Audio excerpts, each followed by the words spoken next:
What's up? This is Mike, And this is Casey. and you're watching RichardMetalFan. So what's up, guys? I just wrapped up an interview with Aborted and Ingested, and I'm here with Casey and Mike from Angelmaker. How you guys doing? Pretty dang good. How about yourself? Can't complain. Can't complain. Great. And so I know you're on this awesome tour right now. Lorna Shore, Aborted, Ingested, you guys, and of Sulfur. So how's the tour been going so far? The most typical interview question ever. Honestly, it's been like 10 out of 10 so far. Like just playing sold out shows back to back is like a dream. Like no complaints. Yeah, I agree. It's been unreal. It's dream come true, really.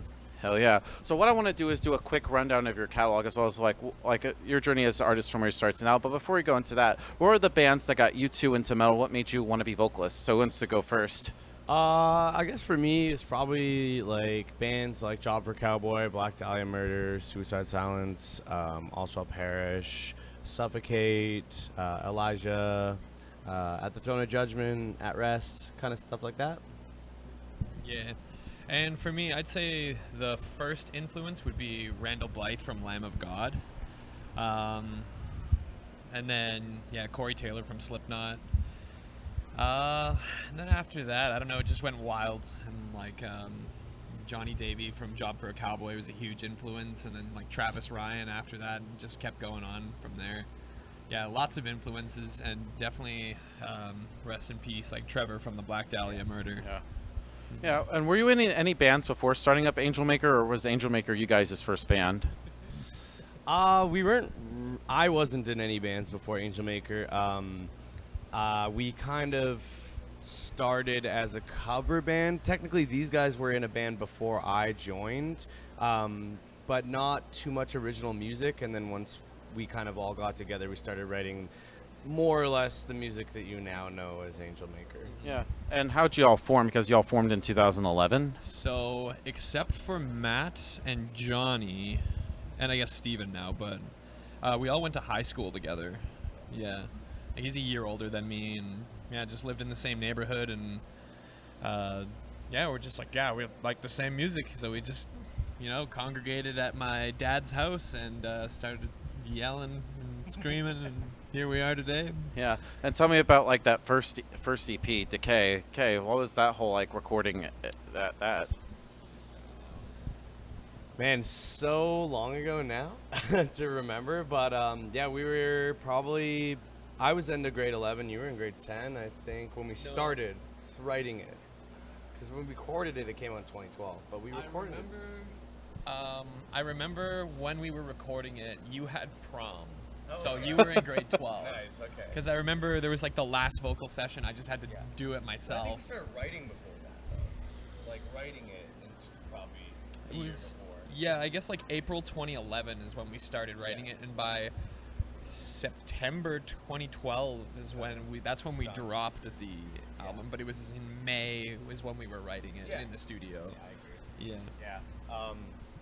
It was kind of just, let's try to make music, and we're all in high school, so we just used all the tools we kind of had. Like Colton and I were in sound recording together, so we would record demos and stuff there, or come home and do that. And then I was taking graphic design as well, so I kind of made the logo in there. And then we would go to Casey's dad's house, and we would jam out the songs and try to figure them out. And yeah, we didn't really like expect it to be anything, and just kind of ended up what it was. All right. And tell me about like the first full-length Descentiate. What was that like, making the actual debut full-length album? So I think when it comes to that album, well, I'll say that like right before we started writing that album, I kind of like left the band for a bit.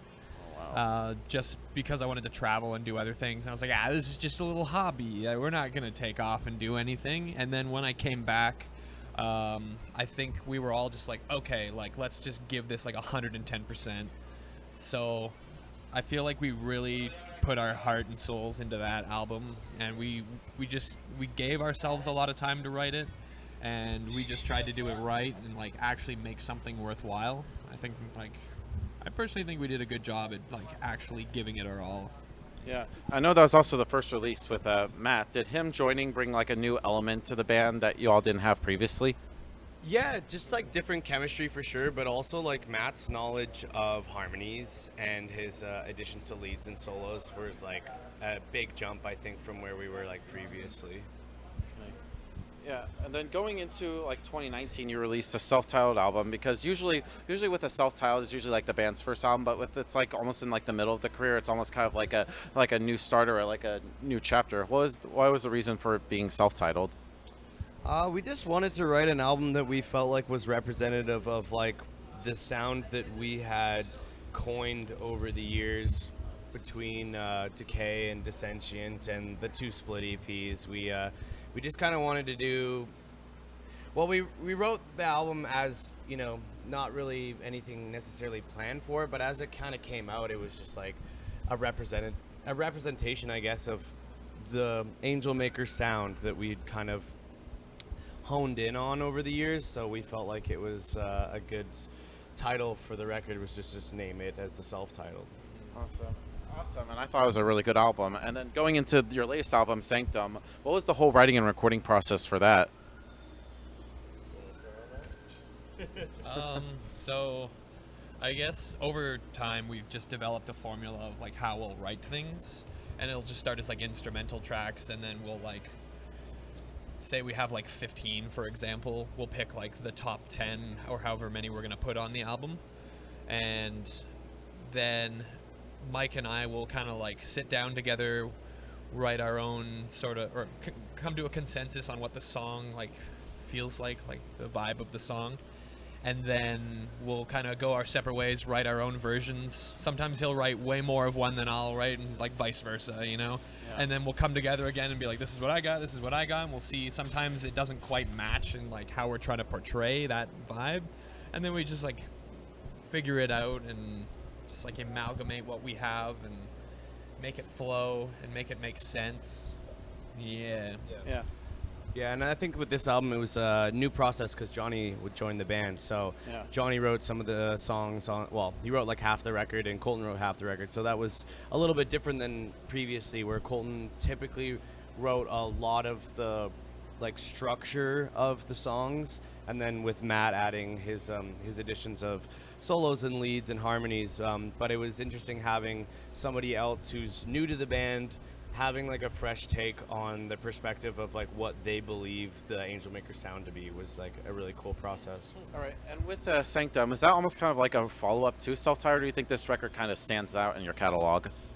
I mean, I don't think any of our records are really meant to be follow-ups. They're kind of, you know, their own thing, just an evolution of the sound that we have and the things we enjoy and the influences that we have. It's just kind of is what it is, I think. I don't know. Yeah, it's like we don't have any concept albums. We just kind of write to like just different topics of what we think would work well with the sound, you know.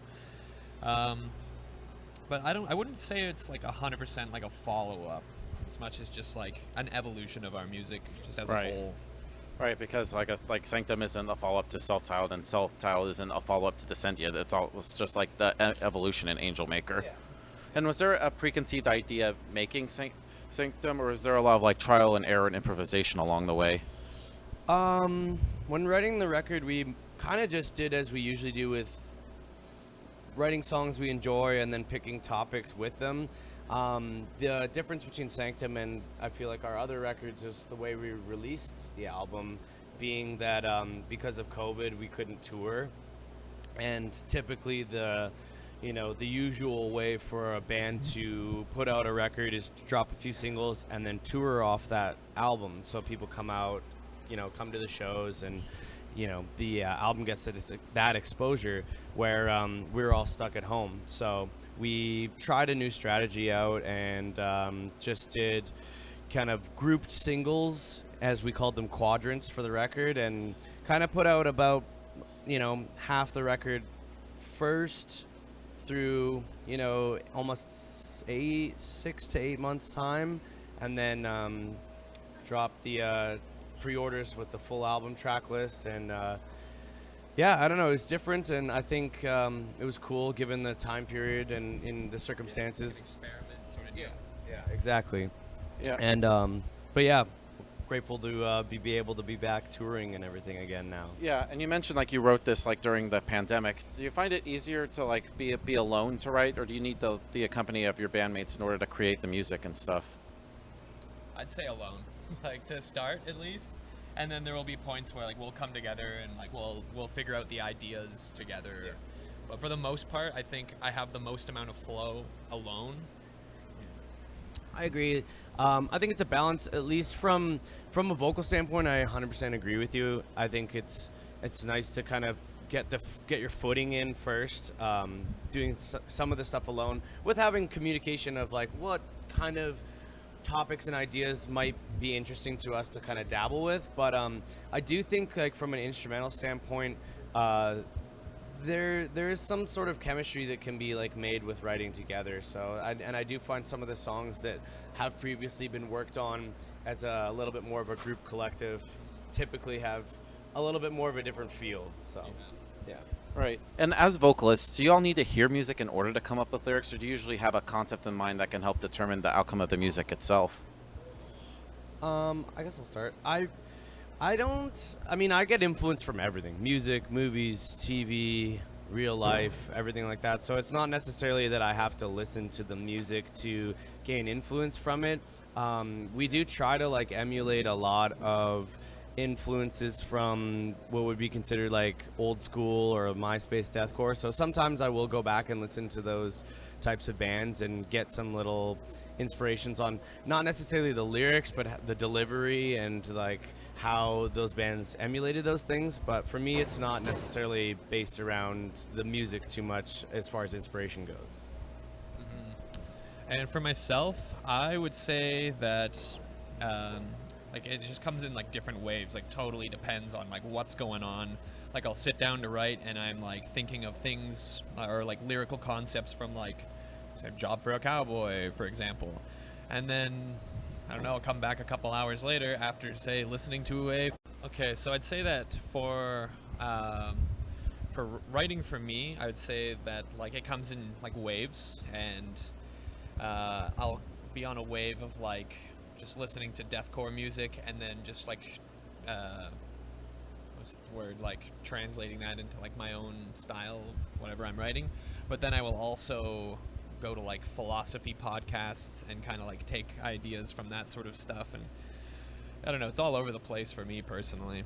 All right. And being as you two sing together, do you also have to be in the same like mind frame emotionally, or do one of you have lyrics and then adjust their voice to that? But when it comes to singing together, how do you two make it so it's a level playing field in the song? Like, do you mean in terms of like how we space things out in the music? Yeah, or just like how you split it up. So we'll like write a full song, not worrying about who's gonna do what, except for maybe like a couple lines here and there. And then we'll go through the whole song and we'll be like, okay, like this line will be Mike, this line will be Casey, and then we'll like double this one. And then it's like this leapfrog sort of stuff, and we'll try to figure out what's like intricate, complex, and like works and flows and would sound the best and gives the most emphasis. Yeah, pretty much. We try to keep things even, but you know, also like play to each other's strengths and keep it intricate. I think that's key. Is like we try to write stuff with the idea, at least with parting, where it's very hard, or I'm going to use the word impossible, which is, you know, nothing's impossible, but for one vocalist to replicate. That's kind of the point of why we have to, is like trying to, you know, parts where somebody who's doing something alone might have to breathe or pick up on things, we kind of try to like interject in there, so it keeps it you know, fresh and difficult. So Right. Have y'all ever get in the fights like I'm singing this part or I'm singing this part? I would say not really, but you know, there's Yeah. always a little bit of it's, you know, a working relationship. There's always stuff. So Yeah, it's not like we ever get like physically violent by any means, and like we've definitely had moments where like we haven't been seeing like eye to eye, Yeah. but we figure it out. Yeah. You know, like we don't ever It's not like we both go screaming off, crying in different directions, and like, I think in that way, like I'm very appreciative that we have that because it's very like humbling. Because there's times when like your ego gets involved, and you're like, I want this line, and then you're like, no, like that's just not gonna happen. Like the song will sound better if it is this way, and I'm just gonna have to trust that that is the way. And you just like, okay, like I'm gonna have to just let this one go, and that'll be that. And maybe use it in a different song later on, you know? Like, all right. And kind of like going back and continuing with the songwriting, when it comes to like the inspiration, do you have to like put yourself into a certain mind frame in order to get like inspiration, or does inspiration just come naturally and organically? Oh, I don't know. I think as time goes on, that changes. I'll give a shout out to marijuana for like a lot of inspiration. Don't smoke weed anymore. You don't smoke PSA. weed anymore. Right? Yeah. So, but yeah, like sometimes I'll go on a hike. That's the inspiration. Sometimes just sit there and just go like for like an hour. No, I'm just kidding. Yeah. But I don't know. It changes All right. And frequently. all right. Yeah, I don't know. I find that I don't know. I don't think I have to necessarily like put myself in a mood, but I guess the times when maybe naturally I am in in a mood or a feeling, I do feel inspired to write if I know that writing's like on the horizon, I guess.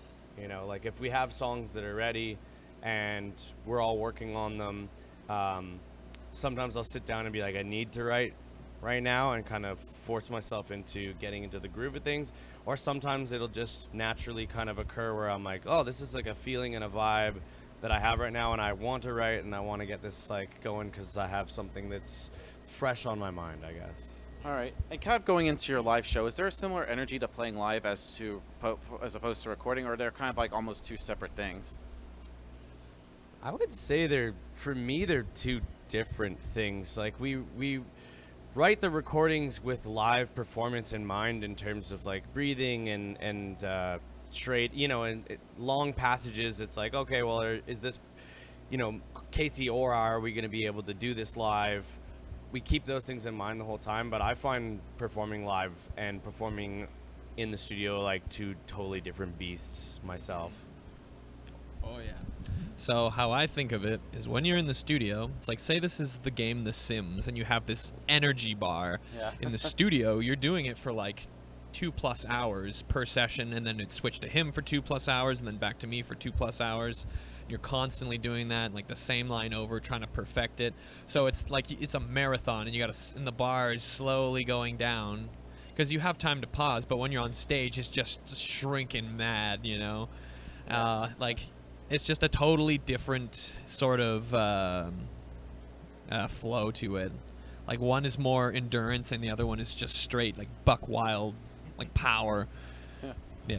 Yeah, I noticed you also play with a lot of variety of different bands, because the first time I saw you was Summer Slaughter 2017. You played with Black Dahlia Murder, Dying Fetus, which are just straight up death metal. Then I know the last time I saw you played with Suicide Silence and Carnifex, which is just straight up deathcore. Same thing with playing with Lorna Shore. Do you ever notice like a different crowd reaction depending on the tours that you're on? I would say so. Like we've done tours with bands like Traders, who have that more like hardcore sort of sound, or like beatdown, or whatever you want to call it. Yeah, lots of different styles, and I would say that it's kind of like shifts a little bit, and I think we try to accommodate for different styles in our music. Like we'll have like hardcore sections, and we'll have more death metal-y sections, and then more just like straight up deathcore sections. Yeah.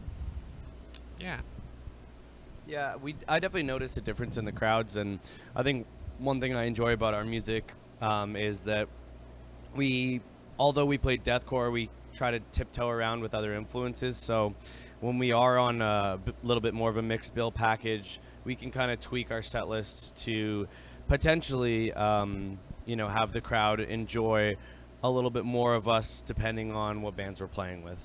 All right. And then the final question I want to ask you is, coming from Canada, probably the second largest country in the world, there's like so many great bands, Devin Townsend, The Agonist, 3 Inches of Blood, like so many great bands. Was there like a metal scene in Canada that you guys felt part of, or was it the goal for Angelmaker to get outside of your country and play in front of different countries and audiences? I I mean, I think the goal for a lot of bands in our genre is to break into the US market, because a lot of bands, this is like the A market. So being able to do that, I'm very grateful, and I feel very privileged that we can tour through the States. But I do love the Canadian music scene. There's lots of really incredible bands, especially bands that inspired me and I feel like us to kind of start things out, especially with like bands like Despised Icon. The you know, OGs. exactly, yeah. So, but I think I feel part of our Canadian scene. I think when I reflect upon bands that are similar to us and in our genre, I do feel a part of it, and I am grateful for that. Yeah, I think over the years the scene has like changed, and especially like where we're from. At one point, it kind of seemed like the scene was not super alive, but then you go to like the East Coast or East End of Canada, and it's very much so alive. But now in Vancouver, it's definitely getting back up there. Like COVID has definitely changed things around, and like really, we haven't played Canada since COVID, so I don't really know anymore. And I guess we'll find out at the tail end of this tour. Yeah. So before we go, just want to thank you guys for this interview. Yes, thank you Just so anything much. else with Appreciate Angelmaker it. you'd like to plug? Yeah, well, we got our newest album, Sanctum, that has come out recently, and you should definitely go check that out if you have not. What else we got?